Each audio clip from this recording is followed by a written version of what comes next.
வணக்கம், எல்எஸ் கோமதா சேனல்லேருந்து பேசுகிறேம்மா. வாங்க, இன்றைக்கி நம்ம வந்து கூழ் பண்ணலாம். எப்படி செய்யணுன்றதை காட்டுறேன் பாருங்க.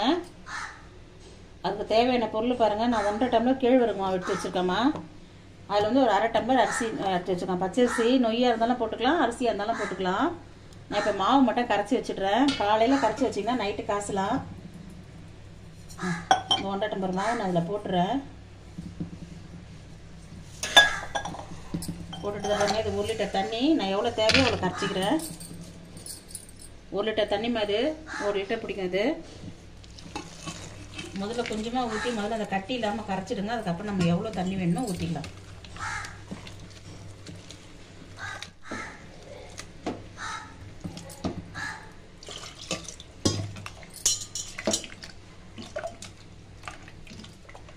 கட்டி இல்லாமல் கரைக்கணுமா நல்லா. இந்த பாருங்க, மாதிரி கட்டி இருக்கும். கட்டி இல்லாமல் கரைச்சிடுங்க.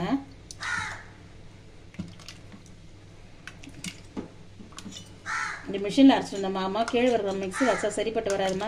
மிஷினில் அரைச்சா தான் நைஸாக கிடைக்கும் நம்மளுக்கு. அப்புறம் நான் கம்பங்கூழ் அரைச்சிட்டு எப்படி காசுன்றதை நான் அடுத்த வீடியோவில் போடுறேன். நான் கட்டி இல்லாமல் கரைச்சிட்டேன். இந்த பாருங்க, நல்லா கொஞ்சம் தண்ணியாக தான் கரைச்சி வைக்கணும். கெட்டியாக கரைச்சி வைக்காதீங்க. இது கொஞ்சம் புளிச்சி பபுள்ஸ் வரும். சாயங்காலம் கொஞ்சம் கழுவிக்கிற மாதிரிங்க. இந்த பாருமா, தண்ணி எனக்கு ஒரு 3/4 லிட்டர் தண்ணி பிடிச்சிருக்கு, கரைச்சிருக்கு. இந்த பக்கத்தில் கரைச்சிக்கணும்.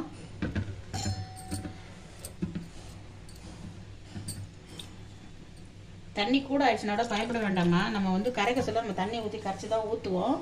ஆனால் கூட ஆயிடுச்சுன்னா கூட பயப்பட வேண்டாம். துணி வந்து எப்பவுமே நீங்கள் இது போட்டு மூடாதீங்கம்மா. தட்டு போட்டு மூடாதீங்க. அந்த ஹேர் போகிற மாதிரி இருக்கணும். அதனால் இந்த துணி கட்டிட்டிங்கன்னா அந்த ஹேர் போகும், புளிக்கிறதுக்கும் நல்லாயிருக்கும்.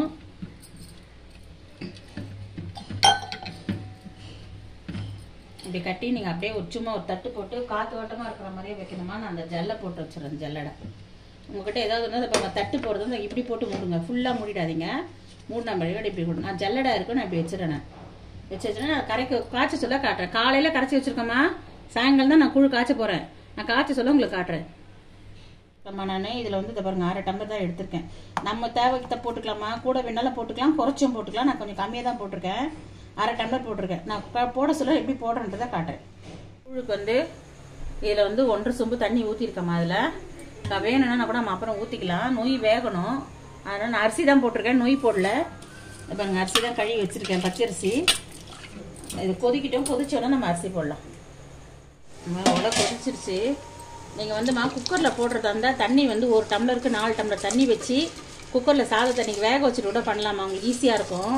நான் சட்டியில் பண்ணுறதுனால இப்போ போடுறேன். பாத்திரத்துலேயும் பண்ணலாம்.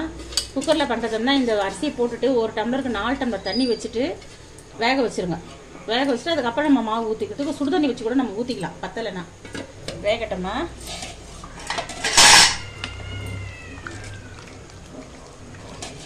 கலரிட்டு மூடிடுங்க. சாதம் நல்லா வேகணும். அந்த சாதம் பஞ்சு மாதிரி.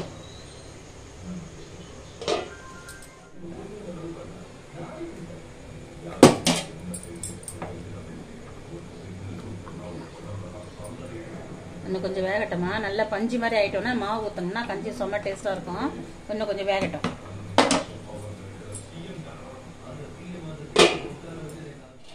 அது பாருங்க, நல்லா பஞ்சு மாதிரி வந்துடுச்சு பாருங்க. மெத்துன்னு வந்து நம்ம சாதம் வந்துச்சு பாருங்க. மாவு ஊற்றலாம். கொதிக்கிட்டோம்.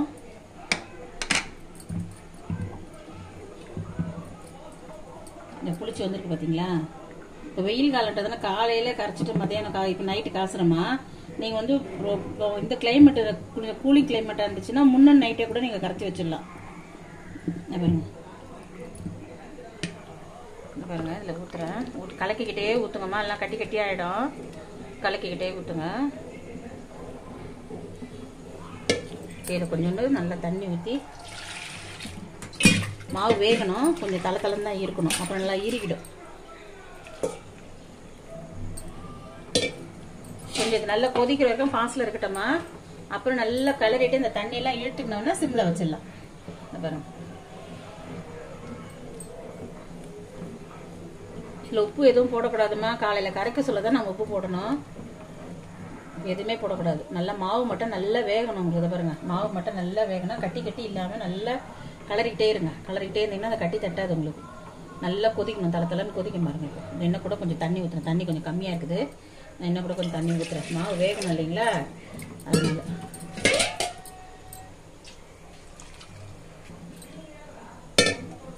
ரொம்ப தண்ணி ஊற்றிட்டாலும் கூழ் ஒரு மாதிரி இழுன்னு இருக்கம்மா. கொஞ்சம் கெட்டியாக இருக்கணும் கூழ், அப்போ தான் நல்லாயிருக்கும். அதை பாருங்கள், இப்போ இந்த தண்ணி போகிறோம். நல்லா கொதிச்சு இதுலேயே வெந்துடும். இதுலேயே வெந்தவுடனே நல்லா ஒரு மாதிரி ஷைனிங்காக வரும். வெந்தவுடனே நான் இப்போ பாஸில் தான் வச்சுருக்கேம்மா. பாஸில் வைக்க சொல்ல கொஞ்சம் கிளறிக்கிட்டே இருங்க. நல்லா சுற்றி கொதி வந்து அந்த இருகுனவுடனே நம்ம ஸ்லோவில் வச்சிடலாம். அதை பாருங்க, கட்டி தட்டி இல்லாமல் கலந்துட்டேன்னா. நீங்கள் குக்கரில் கலக்கிறதா இருந்தால் கூட இதே மாதிரி தான்மா. 4 விசில் வச்சுட்டு ஆஃப் பண்ணிவிட்டு இறக்கிடுங்க. அப்புறமா நீங்கள் என்ன பண்ணுங்கள், மாவு கரைச்சி ஊற்றிட்டு பக்கத்தில் சுடு தண்ணி வச்சுக்கிட்டீங்கன்னா கூட நீங்கள் ஊற்றிக்கலாம் வேணும்னா. நான் பானையில் கலக்கிறதுனால, சட்டியில் வைக்கிறதுனால நான் இந்த மாதிரி கலக்கிறேன். குக்கரில் வச்சிங்கன்னா உங்களுக்கு இன்னும் ஈஸியாக இருக்கும். உங்களுக்கு அப்படியே செஞ்சுக்கோங்க. அப்புறமா கலக்கிட்டே இருக்கிறேன். அதை பார்த்தீங்களா, தண்ணியெல்லாம் இழுத்து வச்சு பார்த்தீங்களா, தண்ணியெல்லாம் எடுத்து வச்சு பார்த்தீங்களா. இப்போ வந்து சிம்மில் வச்சுருங்க. அதை கொதிக்குது பாருங்கள், சுற்றி தளத்தெல்லாம் கொதிக்குது பாருங்கள். கொதி வருது பார்த்தீங்களா.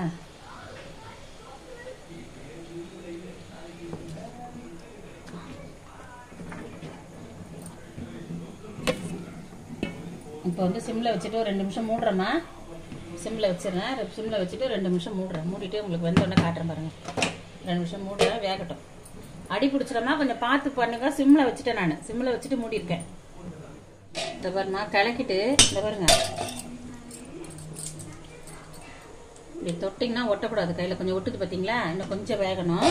நான் மூடி வச்சிடுறேன். இன்னும் கொஞ்சம் வேகணும். நான் சிம்லேயே வச்சுட்டேன். இதை பாருங்க, இப்போ எப்படி வெந்துட்டுன்றதை வாட்டுறேன்.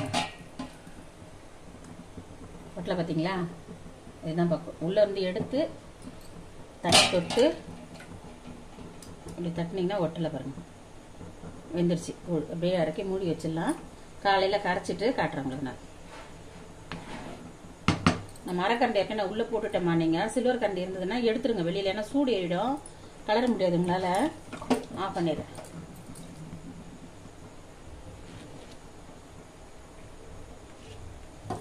கொஞ்சம் சூடு ஆறட்டும், 3 மணி நேரம் அப்படியே இருக்கட்டும்.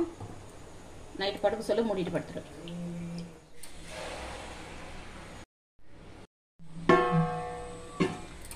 இந்த பாருமா, அந்த ஏடு கட்டிருக்கு பார்த்தீங்களா, அந்த ஏடு கட்டி அந்த ஃபுல்லாக எடுத்துடலாம். அப்படியே இந்த வேணா கூட கரைச்சிக்கலாமா, வேஸ்ட் பண்ண வேணாம். அது பாருங்க,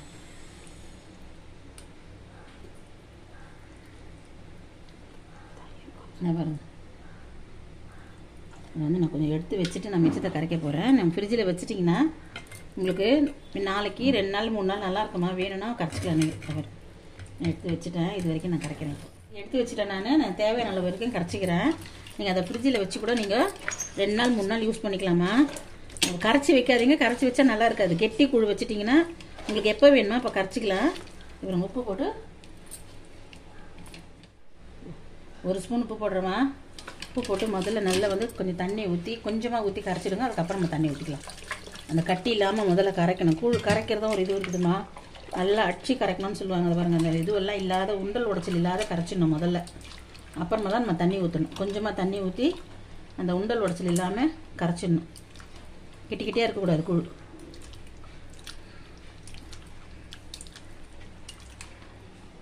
கை போட்டு தாம்மா கரைக்கணும். இதை கை கரண்டிங்கெல்லாம் கலக்கினீங்கன்னா சரியாக வராது. இது பாருங்கள், நல்லா கையை போட்டு அந்த கட்டி கட்டியாக இருக்கிறதெல்லாம் கொஞ்சம் உடச்சி கையிலேயே பிசைஞ்சு எடுத்துருங்க. இப்போ தண்ணி ஊற்றிக்கலாம். நமக்கு எவ்வளோ தண்ணீர் வேணும் தண்ணி ஊற்றிக்கலாம். நான் பாருங்கள், ஊற்றிக்கலாம். தண்ணி ஊற்றலாங்களா. இந்த பாருங்கள், கரைச்சிட்டேன்னா இந்த உண்டை உளைச்சல் இல்லை பாருங்கள், தெரியுதுங்களா. இப்போ தண்ணி ஊற்றிக்கலாம். எவ்வளோ அளவு வேணுமோ ஊற்றிக்கலாம். உங்கள்கிட்ட மோர் இருந்தால் கூட ஊற்றிக்கோங்கம்மா. நான் தயிர் தான் ஊற்ற போகிறேன், அதனால் நான் தண்ணி ஊற்றுறேன். சப்போஸ் உங்கள்கிட்ட தண்ணி இருந்துச்சு மோர்னா தண்ணி பதில் மோர் ஊற்றிக்குங்க.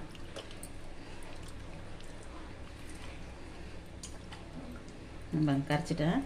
நான் போய் கொஞ்சோண்டு தயிர் ஊற்றுறேன்.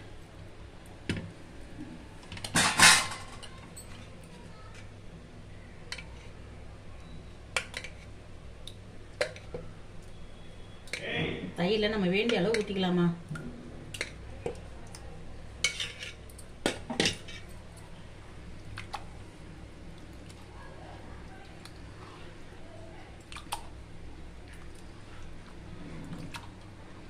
நீங்கள் உப்பு கம்மியாக போடுங்க முதல்ல, அப்புறம் நீங்கள் வாயில் போட்டு பார்த்துட்டு கொஞ்சம் போட்டுக்கோங்க. நான் உப்பு அதிகமாகிடுச்சுன்னா குடிக்க முடியாது, கம்மியாக இருந்தால் கூட குடிச்சிடலாம். கொஞ்சம் கம்மியாக திட்டமாக போட்டுக்கோங்க, அப்புறம் வேணா கூட நம்ம போட்டுக்கலாம். உப்பு சால்ட்டு தானே கரைஞ்சிடும்.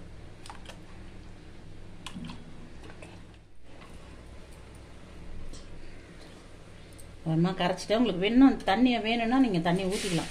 கொஞ்சம் ஊற்றுறேன், நான் டம்ளரில் ஊற்றி குடிக்கிறது கொஞ்சம் தண்ணி அதை தான் குடிக்க முடியும். இது கரெக்டாக இருக்கும் அந்த பதம். இதுக்கு மேலே வந்து வெங்காயம் வேணும்னா நீங்கள் போட்டுக்கோங்கம்மா. ஒரு சிலருக்கு வெங்காயம் பிடிக்கும், ஒரு சிலருக்கு மேலே போட்டு சாப்பிடுவாங்க. நான் கொஞ்சமாக வெங்காயம் போடுறேன். அதில் போட்டுட்டு நல்லா கரண்டி போட்டு கலக்கிட்டு குடிக்கலாம். தயிர் இன்னும் கொஞ்சம் நான் ஊற்றுறேன்.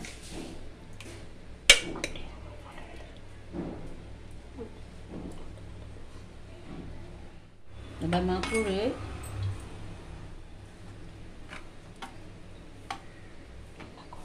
கலக்கி, இது கேழ்வரகு குழுமா, இது கம்பங்கூழ் இன்னொரு நாளைக்கு நான் பண்ணி காட்டுறேன். அது பாருங்க,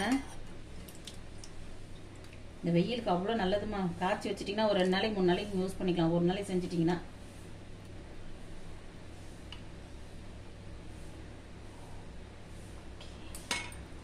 இதுக்கு வெங்காயம் போட்டு இந்த தவையில் கொஞ்சம் மேலே போட்டு ஸ்பூனை போட்டு சாப்பிட்டிங்கன்னா அவ்வளோ சூப்பராக இருக்கும்.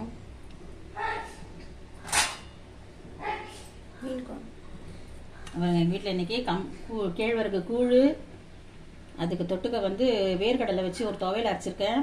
மாங்காய் ஊறுகாய், வெங்காயம். எங்கள் வீட்டில் இன்றைக்கி கேழ்வரகு கூழ், அதுக்கு தொட்டுக்கிறதுக்கு வேர்க்கடலை துவையல், வெங்காயம், மாங்காய் ஊறுகாய் இருக்குது, மீன் குழம்பு வச்சுருக்கேன். எல்லாமே செம்ம காம்பினேஷன்மா. செஞ்சு சாப்பிட்டு பாருங்கள், எப்படி இருக்குதுன்றதை கமெண்டில் சொல்லுங்கள். உங்களுக்கு எப்படி பிடிக்குன்றதே கமெண்டில் சொல்லுங்கள். எங்களுக்கு எப்படி சாப்பிட்டா நல்லா இருக்குன்றதே சொல்லுங்கள். கருவாட்டு குழம்பு நல்லாயிருக்கும். நான் இன்றைக்கி வைக்கல, இன்னும் நாளைக்கு வச்சு கருவாட்டு குழம்பு வச்சு காட்டுறேன். நன்றி, வணக்கம்.